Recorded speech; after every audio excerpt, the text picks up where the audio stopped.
Hey guys, it's me again, and I'm going to try to finish up these little dragon eyes that I started the other day. I've got 4 of them here, and what I think I'm going to do, I think I'm going to leave these 2 just like they are. But the other 2, I think I'm going to antique. And my way of antiquing with these is very simple. Basically, I just paint completely over them in a darker color, black in this instance, a little bit watery, and then you just wipe it right off. So let me grab a baby wipe.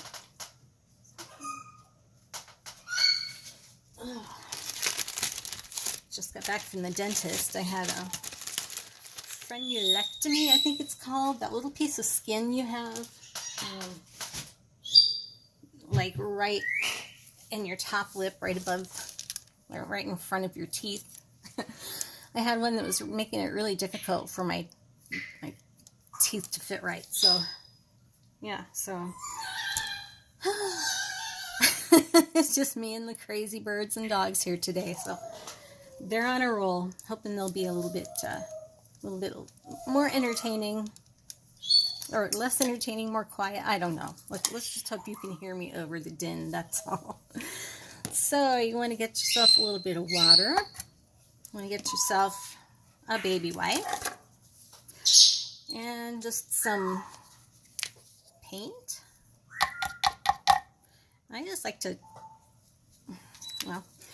take a little bit of paint and put it out here, and then just get a little water on my brush. Sorry, that's Kipling. She sounds sort of like a sick cow, doesn't she? But what's really sad is I think she's trying to mimic me singing at her. Like, I try to teach her to sing opera, and that must be how I sound. Huh. So much for all those years of training I took. That's her interpretation.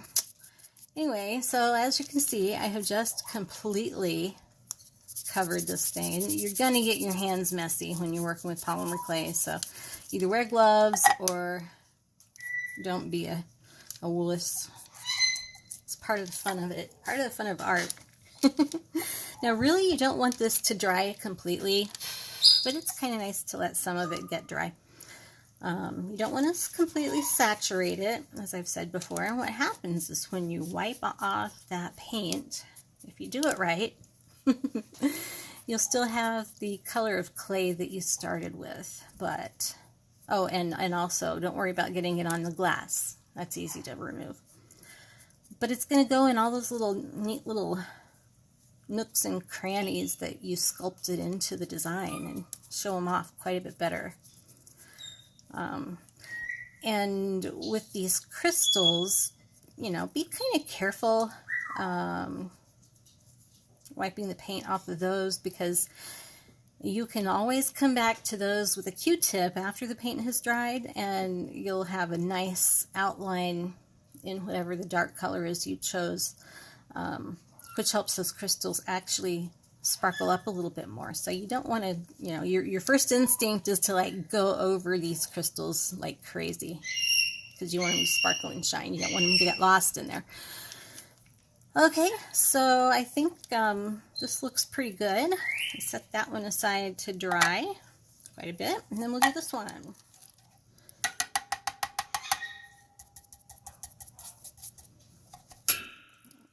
Okay, all right.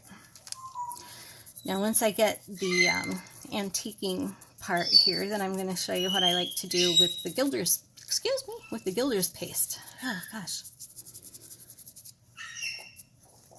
It's early, you guys. It's just 10:20. I've been on the road since 6:30 this morning. Oh my gosh. I put on my Facebook page, it's been the first time that I've driven in the dark for like years, which is true. I mean, since I work from home mostly, I usually don't have to drive in the dark. And it was kind of neat. It reminded me a whole lot of when I used to have to in the car so early in the morning, back in Indiana, with the windows frozen over and the doors frozen shut, and snow everywhere, slipping and sliding all the way to work, a half hour away, taking an hour and a half to get to work, and going about 20 miles the whole time. Oh, I miss that so much. Lie. But those of you who are living that dream, you have my complete sympathy. I do miss the snow. I don't miss the accumulation of the snow like we had in Minnesota, where, you know, it started snowing whenever it started snowing and never melted. So you got piled and piled and piled on top. That was a challenge. It was fun. Minnesota is a beautiful, beautiful state, and the people there are awesome. You hear that term, Minnesota nice? But they really are. I really miss my friends from Minnesota. So if any of you are watching, hey guys, Brenda, Barry, all you guys up there, and my friends in Indiana, I miss you guys. Okay. Next step, give me just a minute. I'm going to collect some stuff and I will be right back. All right, here we go. Now, gilding wax. First kind that I ever used is this Deco Art Metallic Luster. This one is a little bit dried up, but not too bad. Things like this really dry up on me out here in the desert. It's ridiculous, and this stuff is very expensive. But what it does, you can use your fingertip or a Q-tip if you want to be more precise, and it just glides right on over the stuff and gives it sort of a metallic look. So I think I'm going to use this champagne color on the... This kind of looks like octopus around his eyes, doesn't it? I just now realized that. This is kind of a little delicate one I'm doing here, but I've done some bigger ones where I just kind of stick my finger in there and go to town. And it wipes off, once it dries, it wipes off really easy from these crystals. So once again, don't worry too much about getting it on your crystals because you can remove it very easily. Not a problem. And this stuff is great. They have this kind, which really is my favorite. This one is from Finnabair, which is an Irish company, Art Alchemy Metallique, and this one comes in all different kinds of colors too. Some of them are sort of iridescent, some of them are just sort of a plain metallic.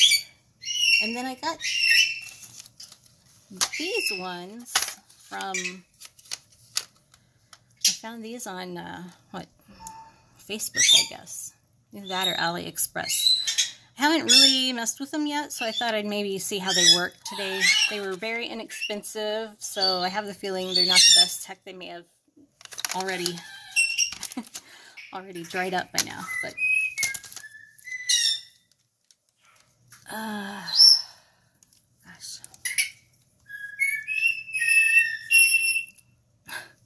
Now that's Bobby and Kipling trying to outdo each other. Bindi, my little puppy, she's a little mini Aussie. She's actually a toy Aussie because she only turned out to be about 12 pounds, but she's hell on wheels. So I don't really, except for Gypsy the macaw, who doesn't even have a cage in the house. The birds are in their cages, and then when the dogs go outside, they get time out of their cage because Bindi is very young. She hasn't yet learned that birds are friends, not food or toys. And I worry as much for her safety as I do for theirs. So I do not let the birds loose in the house with Bindi out running around when I can't closely supervise because she happens to have a very high prey drive, which is not It's no bueno when it comes to having birds loose in your house. You do not want a dog with a high prey drive, because the first thing that's going to happen is the dog is going to go after the bird, and the dog will probably kill the bird. But in the meantime, if you have a big bird, that bird is going to really injure the dog. I don't know how many pounds per square inch of pressure a macaw's beak is, but let's just put it this way. They can easily break a human finger.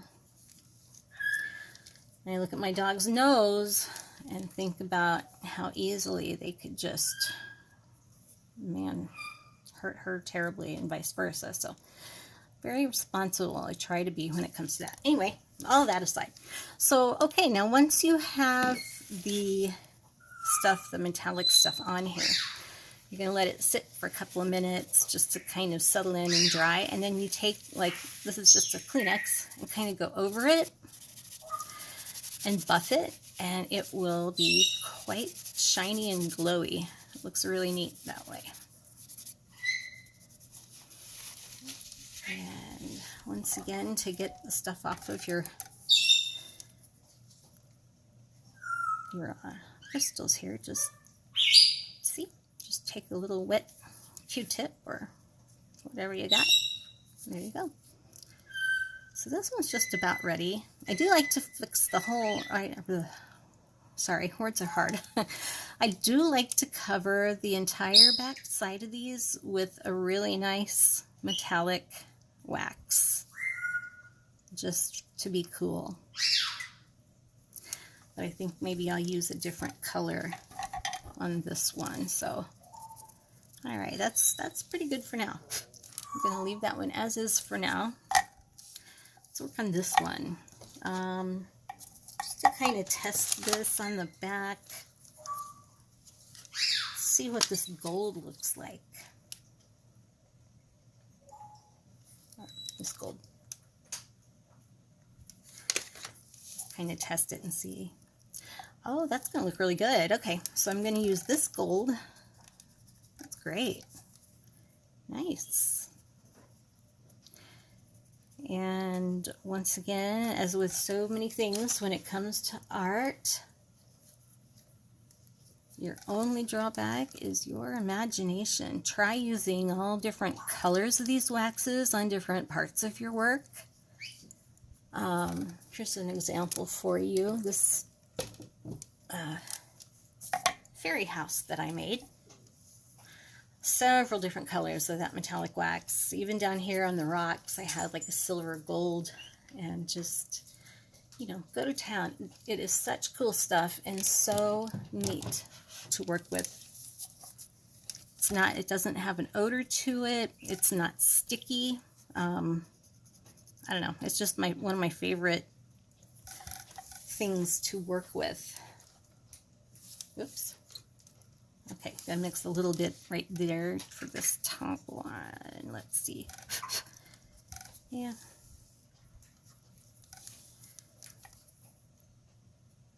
Oh my goodness.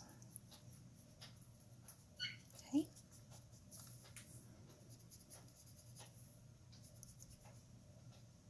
And I'm pretty sure I mentioned before what you can do with these dragon eyes. You can just flip them over and just like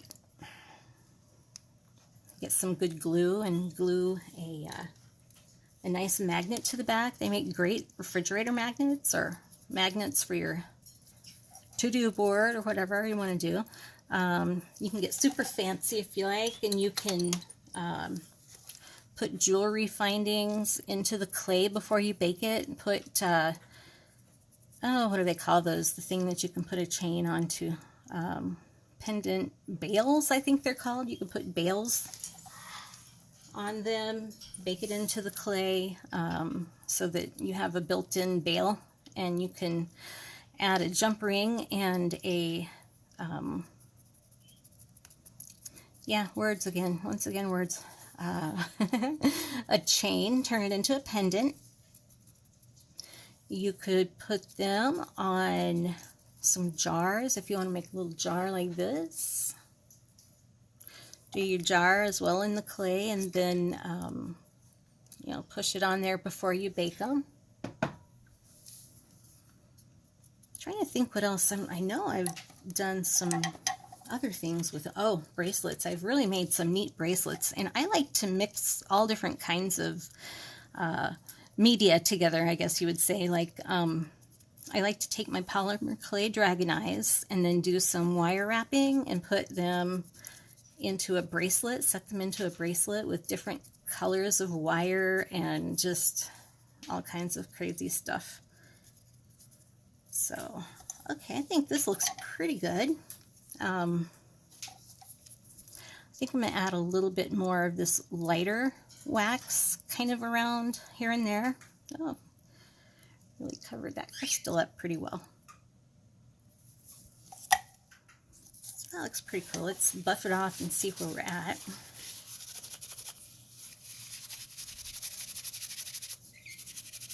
And you want to have a light touch when you're putting it on, because you really still want some of that color from the clay and the darkness from that black antiquing paint that you put on to still show through.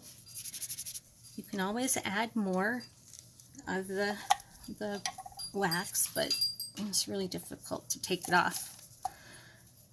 So for this one, I think I'm kind of trying to go for a look of like this has been in somebody's pocket for a while, and some parts of it have rubbed off, you know what I mean?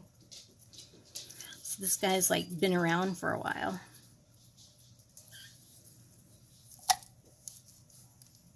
I think that looks pretty good.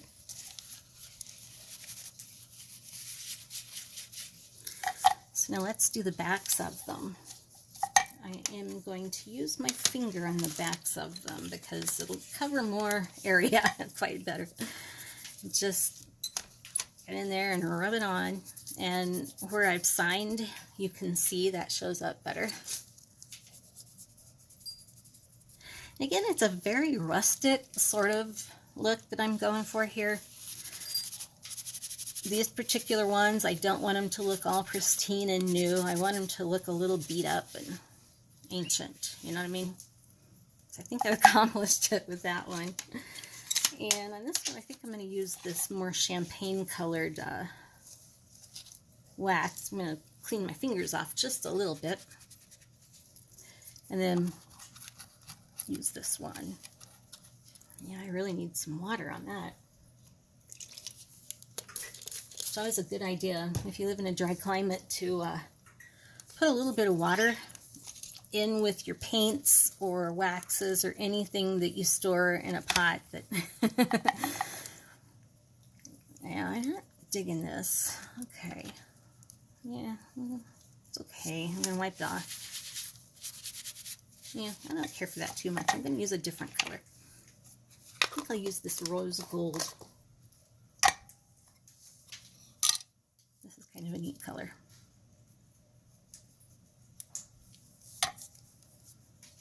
Yeah, I like that.